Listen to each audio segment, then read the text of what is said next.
आपका रिश्ता पहले जैसा नहीं रहा ना, पहले जैसी ताज़गी आपके रिश्ते में नहीं रही। आप चाहते हो कि आपका रिश्ता पहले जैसा हो जाए, उसमें वही ताज़गी, वही फ्रेशनेस आ जाए। तो आज का वीडियो आपके लिए होने वाला है दोस्तों। आज है 10वां दिन। हम निकले हैं 21 दिन की यात्रा पर, जहाँ पर हम अपने इमोशंस को हील कर रहे हैं। और आज हम बात करने वाले हैं रिसेंटमेंट, बिटरनेस, कड़वाहट के बारे में। किसी भी रिश्ते में कड़वाहट क्यों आती है? एक्सपेक्टेशन की बात है दोस्तों। यहाँ पर एक्सपेक्टेशन जो है वो जब फुलफिल नहीं होती तब कड़वाहट हमारी लाइफ में आ जाती है। किसी इंसान ने कुछ ऐसा आपको कहा, एक स्पेसिफिक टोन में उन्होंने कहा, या कोई ऐसा स्पेसिफिक एक्शन उन्होंने कर दिया जो कि आप उनसे उम्मीद नहीं कर रहे थे। जैसे ही उन्होंने ऐसा कुछ भी कहा या करा जो आप उम्मीद नहीं कर रहे थे, तो आपके मन में एक थॉट आता है कि इन्होंने मुझसे ऐसे क्यों बात करी, इन्होंने मुझसे इस तरह से बात नहीं करनी चाहिए थी। बस यहीं से शुरुआत हो जाती है उस कड़वाहट की। दोस्तों, कड़वाहट, बिटरनेस, रिसेंटमेंट, ये किसी भी रिश्ते को वीक कर देता है। हमें कभी कोई फॉर्मल ट्रेनिंग नहीं मिली कि हमें किस टोन में, किस तरह से बात करनी है जिससे कि सामने वालों को बुरा ना लगे। इनफैक्ट ये भी आज के टाइम पे सिखाया जाता है कि किस तरह से आप लोगों से बात करो ताकि वो आपसे इम्प्रेस हो जाए। सिर्फ बिजनेस में नहीं, लाइफ में भी, रिलेशनशिप में भी, दोस्तों में, हस्बैंड वाइफ में, ये सिखाया जाता है। बट इसकी कभी कोई फॉर्मल ट्रेनिंग हमें नहीं मिली। कोई बात नहीं करता इसके बारे में। लोग जो बात करते हैं वो सिर्फ बिजनेस के सेंस में इसके बारे में बात करते हैं, बट ये रिलेशनशिप में भी बहुत इम्पोर्टेंट है दोस्तों। तो अगर आपकी लाइफ में भी ऐसा हो रहा है, कड़वाहट आप अपने आसपास महसूस कर रहे हो लोगों के लिए, तो बहुत ज़रूरी है कि हम समझ पाएँ किस टोन में बात हो रही है, किस तरह से बात कर रहे हैं, और क्या हम फील कर रहे हैं जब सामने वाला हमसे कुछ बोल रहा है। तो अब इस कड़वाहट को दूर करने के लिए हम क्या करेंगे? हम एक प्रैक्टिस करेंगे जिसका नाम है एडवांस कॉन्वर्सेशनल होपनोपनो, जहाँ पर कि हम सबसे पहले रिस्पॉन्सिबिलिटी लेंगे कि मेरी भी जिम्मेदारी बनती है इस कड़वाहट को अपने पास रखने में। ये पहला स्टेप होगा दोस्तों। उसके बाद हम 4 स्टेटमेंट बोलेंगे। Please forgive me, thank you, I love you. और एक सेंटेंस जो हम बोलेंगे वो होगा आई एम सॉरी। दोस्तों, ये 4 सेंटेंस जब हम बोलेंगे तो हम रीज़न भी देंगे कि क्यों मैं सॉरी बोल रहा हूँ, क्यों मैं प्लीज़ फॉरगिव मी बोल रहा हूँ, क्यों मैं आई लव यू बोल रहा हूँ। जो भी रीज़न होगा वो इंस्टेंट होगा, आपको सोचना नहीं है, प्लान नहीं करना है। जो भी आपके मन से रीज़न निकल रहा है उसे आपको बोल देना है। और हमारी इंटेंशन ये होगी कि हमें इस कड़वाहट को जिस भी इंसान के लिए, जिस भी सिचुएशन के लिए, खुद के लिए, जो भी आपकी कड़वाहट, बिटरनेस है, उसको आप रिलीज़ कर पाओ।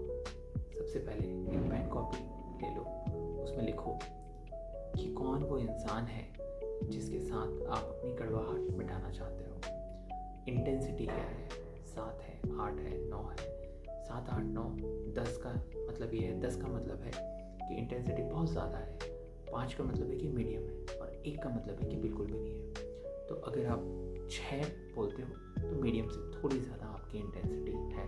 इस तरह से हम इसको मेजर करेंगे। तो इंटेंसिटी लिखिए कि कड़वाहट किस रिलेशनशिप में है, कितनी है वो इंटेंसिटी, उसे लिखेंगे अब आप।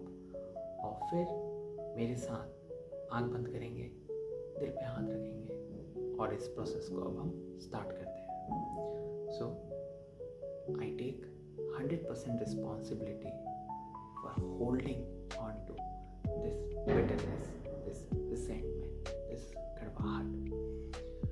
मैं पूरी तरह से जिम्मेदारी लेता हूँ, 100% जिम्मेदारी लेता हूँ इस कड़वाहट के साथ होल्ड करने की।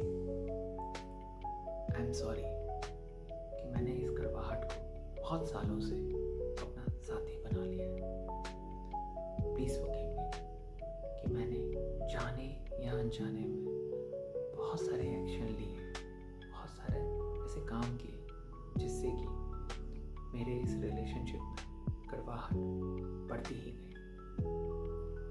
थैंक यू मुझे ये बताने के लिए, सिखाने के लिए कि लाइफ में हमेशा स्वीटनेस नहीं रहती, मिठास नहीं रहती, कड़वाहट, बिटरनेस आती रहती है। I love you for teaching me this lesson and now I am ready to let you go. इस कड़वाहट को मैं अपने आप से दूर करने के लिए पूरी तरह से तैयार हूँ।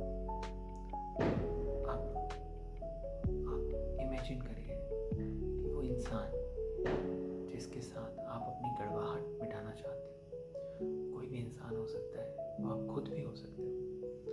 उस इंसान और आपके बीच में एक कड़वाहट की बहुत मोटी दीवार है जो कि टूट रही है, गिर रही है, गिरती जा रही है, गिरती जा रही है, गिरती जा रही है। और आप और वो इंसान एक दूसरे के बिल्कुल करीब हो। आपका रिलेशनशिप बिल्कुल वैसा ही है जैसे आप पहले शेयर कर रहे थे, या आपका रिलेशनशिप और बहुत ज़्यादा हंसी खुशी के साथ आगे बढ़ रहा है। ये विजुलाइज करिए, विजुलाइज करिए, करते जाइए, फीलिंग के साथ करते जाइए, फीलिंग के साथ करते जाइए, फीलिंग के साथ करते जाइए। अगर आप ये फीलिंग के साथ करते जाएंगे तो आपके चेहरे पर स्माइल आती रहेगी, आती रहेगी, आती रहेगी, और आप उस कड़वाहट को भूल करके एक नया रिलेशनशिप, एक नया स्ट्रॉन्ग बॉन्ड बना पाएंगे। आप इस प्रैक्टिस को, इस विजुअलाइजेशन को जितनी देर चाहे कर सकते हैं, और जब आप कंफर्टेबल हो तो आप अपनी आंखों को खोलें और एक गहरी सांस लें।